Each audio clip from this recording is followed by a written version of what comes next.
آفتاب حسن کا لکھا ہوا تخلیق کائنات ایک ہی تصنیف ان کی سائنس ہمارے لیے اس کا ایک مضمون ہے۔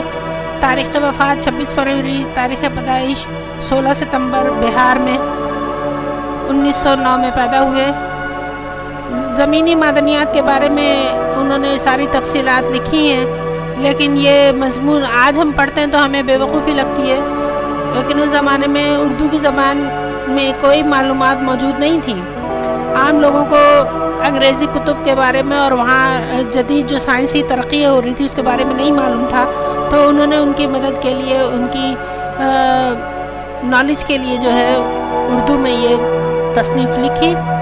اس میں انہوں نے پیٹرول کا ذکر کیا ہے، کوئلے کا ذکر کیا ہے، جو کہ برننگ فیول کے طور پر استعمال ہوتا ہے، جلنے والے اجزاء کے بارے میں بتایا جن سے مشینیں چلتی ہیں، جہاز چلتے ہیں وغیرہ وغیرہ۔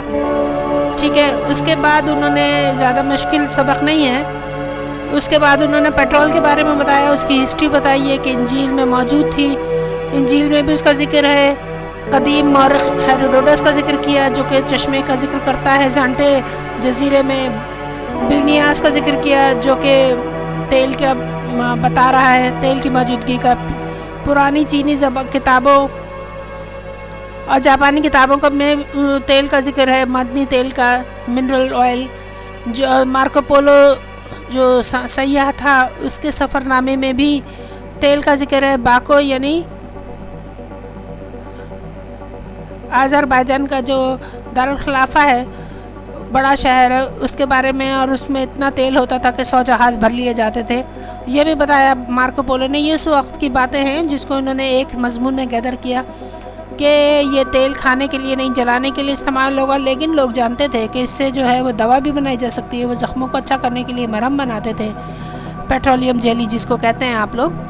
ٹھیک ہے، اس کے علاوہ اور بھی گاڑی سی چیز بناتے تھے جس کو قیر یا پچ کہتے ہیں، اور اس سے وہ اپنی کشتیوں کو پانی سے محفوظ رکھتے تھے، اس کے اوپر گریسنگ کر کے، اس کے اوپر پالش کر کے۔ چینی لوگ جو ہیں حضرت عیسیٰ کی پیدائش سے پہلے ہی زمین کھود کے تیل نکالا کرتے تھے۔ برما میں راوی ندی کے جو قدیم چشمے ہیں وہ اسی کا ثبوت ہیں۔ آج بھی وہاں سے جدید آلات کی مدد سے مزین مانے سجے ہوئے، ارینجڈ، ٹھیک ہے نا۔ تو جدید آلات سے مزین چشموں میں، کارخانوں میں یہ تیل ابھی بھی نکال رہے ہیں برمی لوگ۔ تیل کیسے بنا اس کے بارے میں بتا رہے ہیں۔ پہلے زمانے میں لوگوں کو نہیں پتا تھا کہ ہائیڈرو کاربن جو ہے وہ کیا ہے، یعنی combination of hydrogen and carbon ہے۔ کیمسٹری کی زبان کا معلوم نہیں تھا تو وہ سب بتایا انہوں نے، اور یہ بھی بتایا کہ ان کا استعمال کس طرح ہے، وجود کس طرح ہوا، سنگ مرمر، ریت، چونا پتھر اور شیل وغیرہ کے بارے میں، اور یہ بھی بتایا کہ یہ ساری معدنیات کون سی چٹانوں میں، یعنی رسوبی چٹانیں سیڈیمنٹری راکس میں ملتی ہیں۔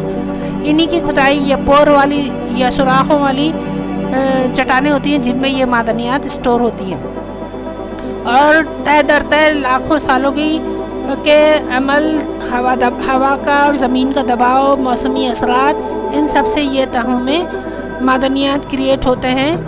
اگر ہم کہیں پر صرف پودوں کے اور جنگلات کے دفن کو دیکھتے ہیں تو وہاں پر پانی کا بہاؤ ہے، مد جزر ہے، یعنی لو ٹائیڈ ہائی ٹائیڈ ہے، پانی کبھی اوپر آ گیا کبھی نیچے چلا گیا، تو زمین جو ہے وہ اپنے آپ کو آہستہ آہستہ سخت کرتی ہے، اور اس کے اندر موجود معدنیات جو ہیں وہ اپنی شکل، اپنی سٹیٹ چینج کر لیتی ہیں۔ اگر کسی جگہ پر صرف پودے اور جنگل وغیرہ ہوں تو وہاں پر سب سے پہلے ہوائی دباؤ اور کروڑوں سال گزرنے کے بعد گیس پیدا ہوگی۔ گیس پر مزید پریشر رہے اور اس کو کوئی نہ چھیڑے تو برسوں گزرنے کے بعد وہ اپنی لیکوڈ فارم میں آ جائے گا، سٹیٹ اس کی چینج ہو جائے گی اور وہ پیٹرول کی شکل میں آ جائے گا۔ جب ہم پیٹرول کو بھی نہ چھیڑیں اور بہت عرصے تک پڑا رہنے دیں تو وہ کوئلہ یعنی سولیڈیفائی ہو جائے گا، کوئلے کی شکل میں آ جاتا ہے۔ اس پہ پریشر اگر بڑھ جائے اور پھر اس کوئلے کو بھی اگر نہ چھیڑا جائے اور گرمی مسلسل رہے، بیرونی اور زمین کے اندرونی دونوں، تو ایسی جگہ پر پھر ہیرے کی کانیں دستیاب ہوتی ہیں، خاص طور پر افریقہ وغیرہ کے گرم علاقے جہاں پہ زمین کی گرمی بھی ہے، موسم کی گرمی بھی ہے، اور